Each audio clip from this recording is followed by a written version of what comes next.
Before I went through betrayal, I had heard of betrayal and I had heard of trauma, but I actually hadn't heard of betrayal trauma and the effects that it has on your brain, on your nervous system, on your psyche, on every aspect of your life. There was nobody that was around me that could help me understand why it was that the lying and the deception and the manipulation was so painful for me to manage and to work through. Like many, I was completely shattered and I wanted to heal. I was so committed to not allowing betrayal to overshadow my entire life. And it is something that I hear often, that every aspect of life, emotionally, physically, spiritually, sexually, financially, everything now revolves around betrayal. It wasn't until I had exposure to and was able to work with hundreds of people and couples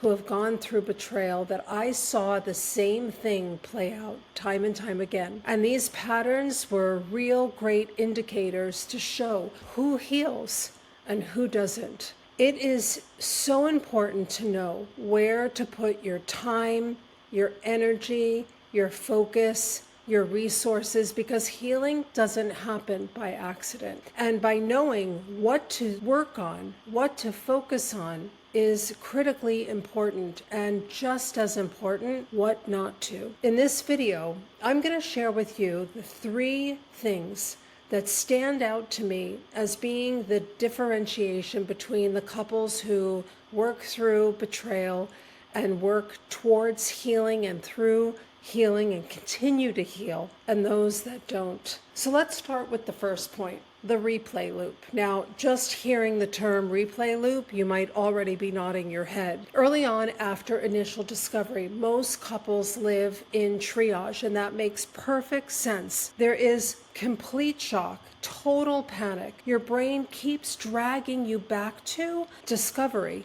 where you go over and over who, what, where, why, when, and how. How did this become my life? You chase one more detail, one more confession, one more replay of the discovery. And this is the replay loop. And here's the hard truth about it. There's something about living in the past that actually feels familiar and comfortable, even though it's painful. It feels productive, but it keeps your nervous system completely inflamed and your relationship anchored in yesterday. The very thing that you're trying to move away from, you keep going back to and recounting and recovering the details and replaying them. You cannot logic your way into safety. You cannot logic your way into healing. When you're stuck, you are checking phones at 2 a.m. Promises that are made on Monday are broken by Tuesday afternoon. And the same argument, it just goes over and over and over on a loop. And that is the essence of the replay loop. When couples actually start to heal, they have a protocol, real, usable, practical tools that they can use in real time when life is happening. It's not just logic, it's been assimilated, it's been integrated, and they can actually use these tools. So they're able to clarify their disagreements. They're able to work through shared calendars or have really meaningful and proactive check-ins, not just checking a box. This is the difference between couples that stay in that triage stage, even though it might be months and even years, and couples that heal. One client told me that they used to fight for hours, and it would be the same thing over and over and over. And now that they have a 20-minute protocol, they know how to work through their disagreements and even their triggers in a productive, healing, respectful way that is connected, and they can hear each other and see each other, feel each other, and witness each other and move through it. It makes all the difference in the world. Once that replay loop loosens its grip, couples run into one of the most misunderstood parts about healing and betrayal and trauma. And if you haven't guessed it already, it's forgiveness. So let's talk about point number 2. What's misunderstood about forgiveness and why grief matters. Most people think forgiveness means it's fine, I should just move on. And that's why it gets weaponized and it gets rushed. It's almost like throwing up your hands and just saying, okay, fine. But that's not true forgiveness. Forgiveness doesn't erase accountability. It doesn't equal reconciliation, and this is a big misunderstanding. And it doesn't mean that you suddenly trust again. In fact, you shouldn't. What forgiveness really is, it's a choice to stop letting betrayal run your nervous system every single day of your life. It's about reclaiming your power. And here's the key most couples miss. You can't forgive what you don't grieve, which means that you can't heal what you don't grieve. Betrayal kills the story you thought you were living. And that deserves, it demands to be grieved. Couples who can name and mourn those losses together often find a way to heal together.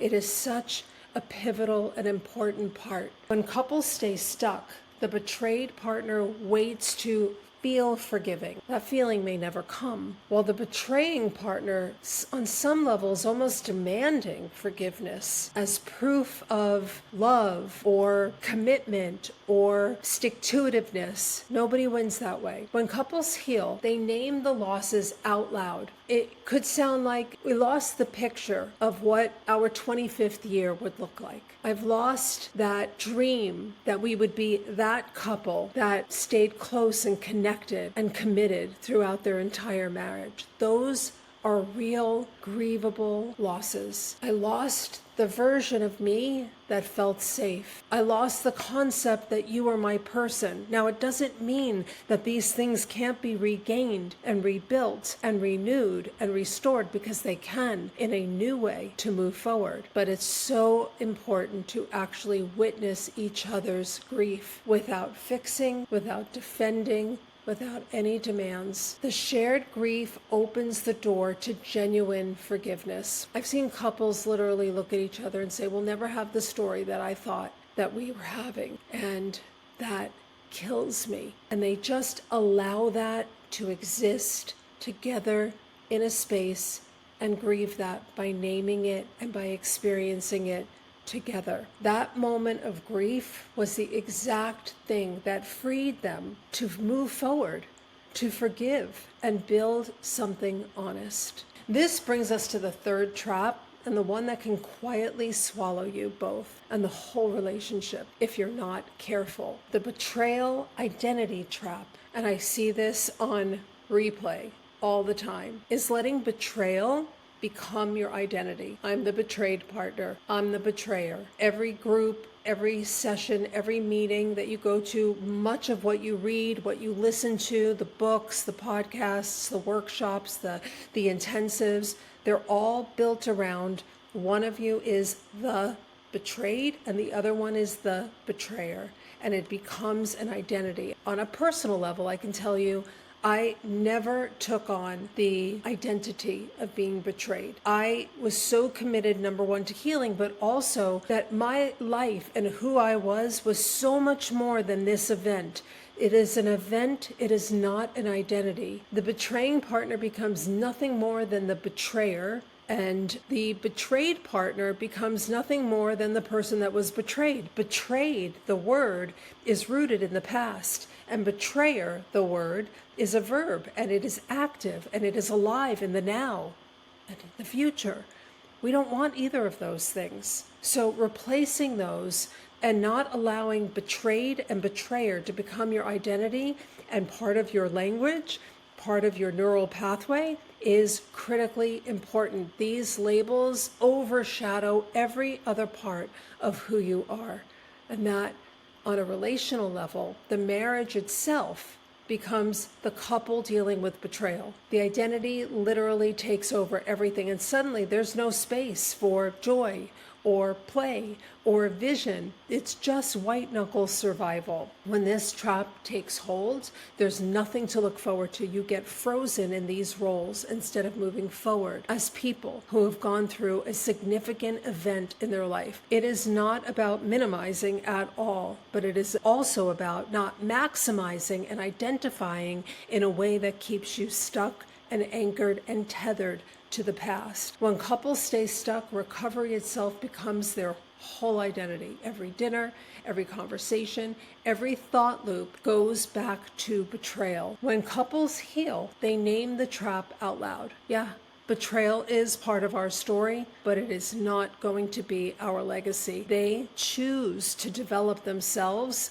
their identity, their self-concept, while also shaping a new relational identity built on truth and not secrecy. A client of mine told me, for years, every room I walked into, I felt like that betrayed wife. Now, I walk in as me again. Betrayal is part of my story. It will always be a part of my story, but it is not my whole identity. And that was music to my ears. The shift from betrayal as an identity to betrayal as an event or a chapter or a season in your life, it just makes space for real transformation. It's not about rushing through it. It's about how you identify and connect to and relate to what you've been through. If you want my guide for stepping out of the betrayal identity trap, it is linked below. Feel free to grab that. So let me wrap this up with one big picture. Here's the truth. The couples who heal